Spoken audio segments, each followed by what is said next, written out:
and welcome to my YouTube channel. I am going to upload the whole syllabus of anatomy including upper limb, lower limb, thorax, abdomen, pelvis as well as CNS. I have already completed with the lower limb session and abdomen and pelvis session. Now I have started with head, neck and face and our today's topic is common carotid artery. So right common carotid artery and left common carotid artery. हमारे पास दो common carotid artery होते हैं. जो right common carotid artery वो branch होती है brachiocephalic artery की और जो लेफ्ट होती है वो ब्रांच होती है आर्च ऑफ आयोटा के डायरेक्टली आर्च ऑफ आयोटा की ब्रांच होती है. जो राइट वाली होती है बिगिन होती है at the neck behind the right sternoclavicular joint के पीछे. अभी कैरोटिड साइनस होता है कैरोटिड बॉडी होता है. अभी जो गोल गोल सा है यहाँ पे कैरोटिड बॉडी और जो डायलेटेड है वो कैरोटिड साइनस है. जो कैरोटिड साइनस होता है termination of the common carotid artery का यही टर्मिनेशन हो जाता है कैरोटिड साइनस पे. फिर वहां से बिगिन होती है अपनी इंटरनल कैरोटिड आर्टरी और external carotid artery. Where the beginning of the internal carotid artery. हाँ यहाँ पे ये जो क्या कैरोटिड साइनस एंड होता है वहाँ से इंटरनल कैरोटिड आर्टरी स्टार्ट होती है एंड स्लाइड डायलिटेशन हो जाता है जिसको उसी को हम कैरोटिड साइनस बोलते हैं. मतलब जहाँ पे कॉमन कैरोटिड आर्टरी एंड होती है और ये वाली आर्टरी स्टार्ट होती है वहाँ पे स्लाइड डायलिटेशन जिसको कैरोटिड साइनस बोलते हैं. इस रीजन में tunica media is thin but adventitia is thick and receives a rich innervation from the glossopharyngeal and sympathetic nerve. मतलब इस रीजन में टूनिका मीडिया बहुत थीन होती है बट टूनिका एडवेंटिशिया थिक होती है और यहाँ पे ग्लोसोफेरेंजियल नर्व और सिंपैथेटिक नर्व्स अच्छे से सप्लाई करती है यहाँ पे. Carotid sinus act as a baroreceptors और pressure receptors regulates the blood pressure. Blood pressure को रेगुलेट करता है आपका कैरोटिड साइनस. कैरोटिड बॉडी क्या है? Carotid body is a small over reddish brown structure situated at the bifurcation of the common carotid artery. Carotid body और carotid sinus में थोड़ा confusion होता है बट कैरोटिड साइनस कहाँ जहाँ पे कॉमन कैरोटिड आर्टरी एंड हो रही है और इंटरनल कैरोटिड आर्टरी बिगिन करी वहाँ पे एक डायलिटेशन है जिसको हम कैरोटिड साइनस बोलते हैं. कैरोटिड बॉडी क्या जो small oval reddish brown structure है जो in the bifurcation of common carotid artery जहाँ बाइफर्केशन हो रहा है इंटरनल और एक्सटर्नल में वहाँ पे जो रेडिश कलर का स्ट्रक्चर उसको हम कैरोटिड बॉडी बोलते हैं.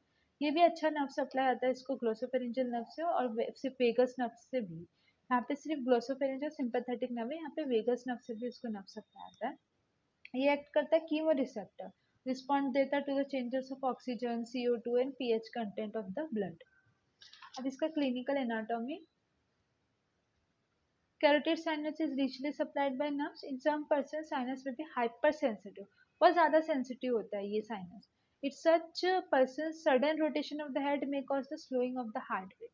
थोड़ा सा भी हेड को अचानक से रोटेट किया तो आपका हार्ट रेट कम हो जाता है. ऐसा होता है कुछ पर्सन्स में, रेयर है ये, ज़्यादा कॉमन नहीं है. तो इस कंडीशन को हम बोलते हैं कैरोटिड साइनस सिंड्रोम. ये कैरोटिड साइनस सिंड्रोम है क्योंकि ये किस वजह से हो रहा है क्योंकि उनका कैरोटिड साइनस बहुत हाइपर सेंसिटिव हो गया. Supraventricular tachycardia may be controlled by carotid sinus massage due to inhibitory effect of vagus nerve on the heart.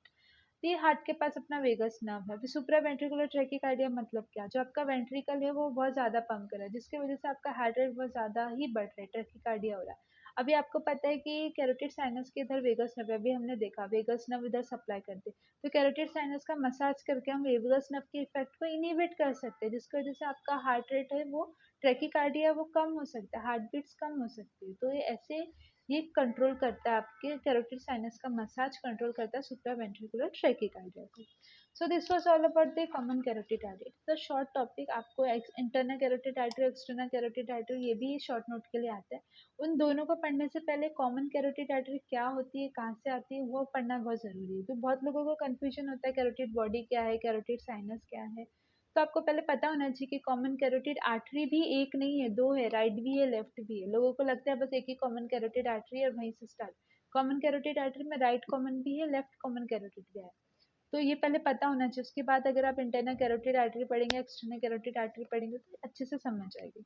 So this was all about common carotid artery. I hope you understood the topic. If there is any query, do comment in the comment section and let me know. And if you like my video, subscribe to my channel. Thank you.